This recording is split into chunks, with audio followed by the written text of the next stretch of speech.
Do you think the video was frozen? I bet you did, you gullible idiot. Your weakness offends me. Me blowing a raspberry right there may have even startled you, and if that's the case, you absolutely make me sick, you fool. Let this be an important lesson to you. Don't trust anything. 29 months, Pagman. Your eyes told you one thing, but the truth was very different. They played a trick on you, those lying bastards. So stay alert, stay vigilant, stay safe. But anyway, the video might not be frozen, but I certainly was frozen in disbelief at the picture I looked at earlier today, and that disbelief soon turned to disgust as I cannonballed into a never-ending rabbit hole of degeneracy. And I thought it was interesting, so I figured, let's talk about it. So Ruby Rose is a very popular individual right now, and she posted this on Twitter today. I ran into my #1 spender on OnlyFans, and we are blessed with two magnificent pictures here. On the left, it is Ruby Rose posing with her #1 piggy bank dumper. Now let's turn our attention to Exhibit B, and we can get the statistics. So he has been subscribed to her OnlyFans for a month, and has spent a total of $62,000. 62,000 clams. Now, if I may for a moment, I'm going to channel my inner method actor here and do an impression for you.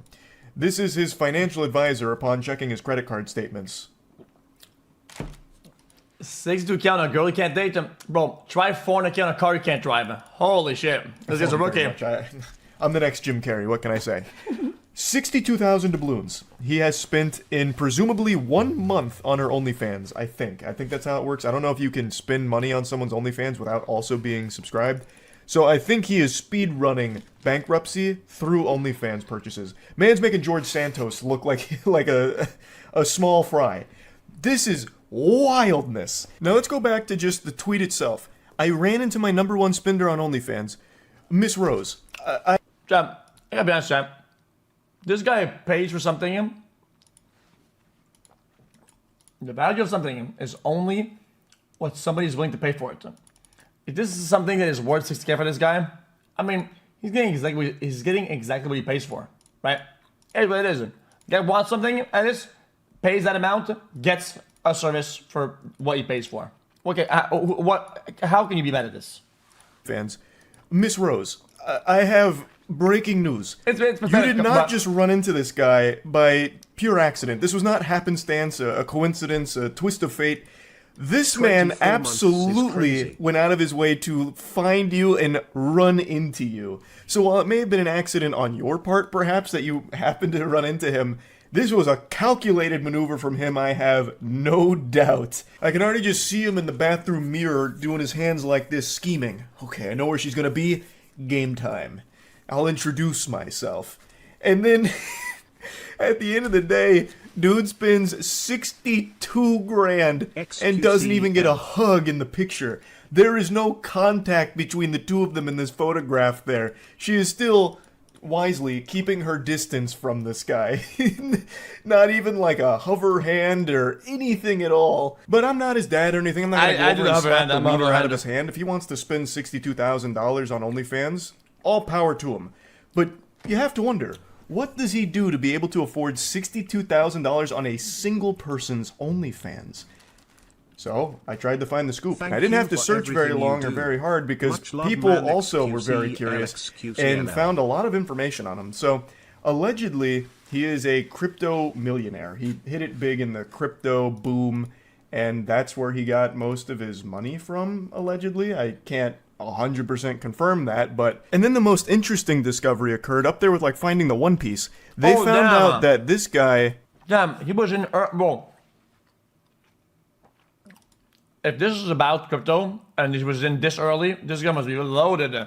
Is most likely the same guy from MTV's True Life, I'm Addicted to Porn. And they found this image here. His shirt goes Insano style, by the way. It says, Born for Porn.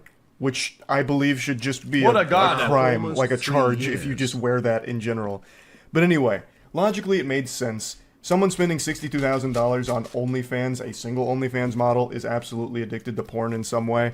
And it seems like, through this evidence, he may have been addicted to porn for quite a long time. So life works in mysterious ways.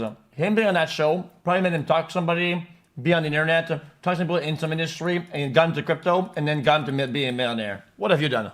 So, I went to the archives. I went to watch the episode itself. Turns out it's on Hulu, season 12, episode 6 of True Life.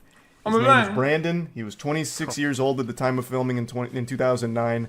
So his meat has not known a night of peace in over a decade now. Since 2009, he has been non-stop playing the skin flute, a symphony to the tune of porn that never ends. The porn industry has got his scrotum in a death grip, and it has not let go. Now, the True Life episode has Brandon talk about his addiction, and addiction in all of its forms is an extremely sad thing, and porn addiction is a legitimate illness. It's a real thing. And Brandon talks about how it's affected his real-life relationships, and also it's kind of led him to have this inability to focus on things that are important, like getting a job. There's like a little chunk of time dedicated to his job search, where he spends 30 minutes going through Craigslist looking for job listings, and then after 30 minutes, he just starts watching porn for 2 hours. And he says that he watches porn between 5 to 10 hours a day. 5 to 10... Chat. Guys, I'm just saying, guys, I don't want to be crass at chat. I don't want to use weird words. Chat, I don't watch porn. Okay? Chat, I use it. Okay? It's a means to an end. You use it to get to an ending. Okay? I don't sit there and watch the plot, watch the development. Bro, I skip to the juice, okay, to what I want, okay? And then I rewind the part I like the most. I don't give a fuck. That's what I do. And I'm done. I move on, man. 10 hours a day watching porn. That is an incomprehensibly outrageous amount of time to be dedicated to watching anything at all. I'm a GIF enjoyer. Okay? A lot of times, some ripoffs of a lot of things out there that are paid, that I don't pay for, are GIFs. Okay? And I'm a GIF enjoyer. A lot of Reddits and ripoffs on Reddit all have only GIFs. But recently, in the last 5 years, we've been blessed with WebMs, okay, or whatever they're called, right? And they're like a better GIF with sound, and we love those. When they upload those, we jack. It's so sad. And it doesn't seem like he's gotten any better considering how much he is spending on just one OnlyFans model. Now, I'm not big dumb idiot enough to believe everything MTV shows. A lot of it is probably fabricated, exaggerated, and all that. But it's worth mentioning at the end of the episode, things are looking up for Brandon. There's the big come to Jesus moment where he's like, you know what? Porn is a problem. It's gotta go. Time to scram. Get out of town. No more porn. Time to get my life together. And the episode ends with him getting a part-time job working at a bar. And I don't know if any of that was real or not, but it doesn't seem like a whole lot has changed when it comes to Brandon's relationship with pornography, considering how much money he is currently spending on one OnlyFans model. It seems like the only thing that has improved for Brandon since that. Remember, for rich people, their 60K might be your 4 cents in your pocket. So, if you have 4 cents, if you have 4 cents in your pocket right now, chat, what do you do with it? You give a fuck about it? Probably not. Episode in 2009 is his financial situation. He was struggling to get a job then. I don't know if he has a job now, but he certainly does have a lot of disposable income, it appears. But anyway, as I mentioned, addiction in any of its forms is a horrible... But chat, I'm gonna tell you how it is. It's still really bad though, because it's not just the money, it's the time. There's a big emotional, mental, daily commitment to spend this 60K on this. You have to do it constantly, over and over. This is like almost like a full-time job. The sheer amount of time is astronomical to be able to hit these amounts. Episode in 2009 is his financial situation. He was struggling to get a job then. I don't know if he has a job now, but he certainly does have a lot of disposable income, it appears. But anyway, as I mentioned, addiction in any of its forms is a horrible thing, so I do legitimately feel bad for him. And also, this isn't even where the rabbit hole ends on this guy. It also seems like he was friends with Juice WRLD. He recorded at least 2 videos like this, and it seems like they must have known each other, unless Brandon happened to have broken into Juice WRLD's place and then filmed these TikToks. I think they're TikToks. Obviously, this has nothing to do with the OnlyFans spending, but just another really weird Imagine buying this shit of lore around this guy. But anyway, I think the important takeaway here is don't be like Brandon. yes, he may have potentially hit it big with crypto, but it seems like the only things he's spending that money on is OnlyFans, bro. and I would assume other porn avenues. Like, that seems to be where all of that goes towards. I really don't know how long he can do that for. He is very much a porn addict. Even the shirt he's wearing in the picture with Ruby Rose says, "If I die, delete browser history." Porn has become his entire personality. Like, it's like his whole being.